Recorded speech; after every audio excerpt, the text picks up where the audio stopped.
Volvo améliore drastiquement l'autonomie et la puissance de ses voitures électriques. Alors, ça concerne les XC40 et C40. Voyons les améliorations directement.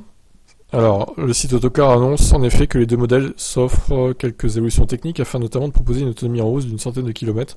Le C40 Recharge peut donc désormais parcourir entre 507 et 533 km selon le cycle de WLTP, en fonction de la version, tandis que le XC40 peut atteindre 500 à 515 km en raison de sa silhouette moins aérodynamique. À comparer aux 449 et 434 km d'autonomie des versions actuellement commercialisées, le gain est substantiel. Ah oui, quand même. Et bah, les premiers acheteurs vont encore avoir le seum. Alors, à moins que... Non, je pense pas que ça serait via une mise à jour à distance, ça. Hein. Une augmentation que donne notamment une modification de la chaîne de traction. Ah non, c'est technique, ouais, c'est physique la modification. Alors que la puissance est désormais uniquement envoyée vers les roues arrière sur la version dotée d'un seul moteur qui devient une pure propulsion. En revanche, la version Recharge Twin dotée de deux moteurs électriques conserve sa configuration à 4 roues motrices et voit son autonomie augmenter également. Et ce grâce à l'arrivée d'une nouvelle batterie de 82 kWh brut, 78 kWh net, en hausse de 3 kWh, qui sera implantée sous le plancher de cette version.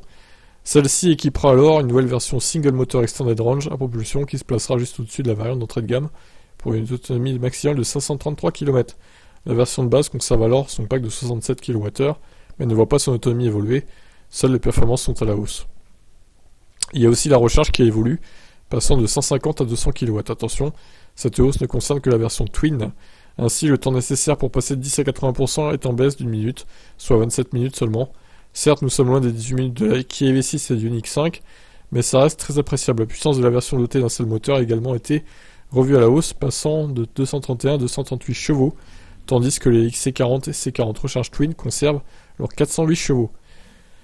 Un autre site précise que la répartition entre les moteurs avant et arrière a légèrement été modifiée. Au lieu que chacun développe 150 chevaux, 204 chevaux plutôt, celui de l'avant passe à 245 chevaux, tandis que celui installé à l'arrière affiche 136 chevaux.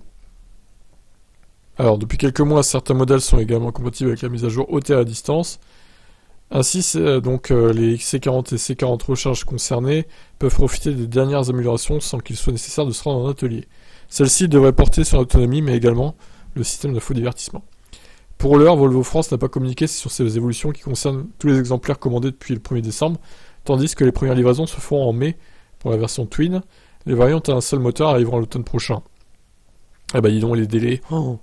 Selon Electrive, la gamme du XC40 Recharge débutera alors en Allemagne à partir de 47 500 €, tandis que la version Twin affichera un ticket d'entrée à 59 950 €. Pour rappel, le SUV électrique s'échange actuellement contre 43 950 € en France. Voilà, donc les évolutions chez Volvo. Bah, il y a pas mal d'évolutions, hein. On gagne plus de 60 km d'autonomie selon la version. C'est quand même pas mal, je trouve. Donc voilà.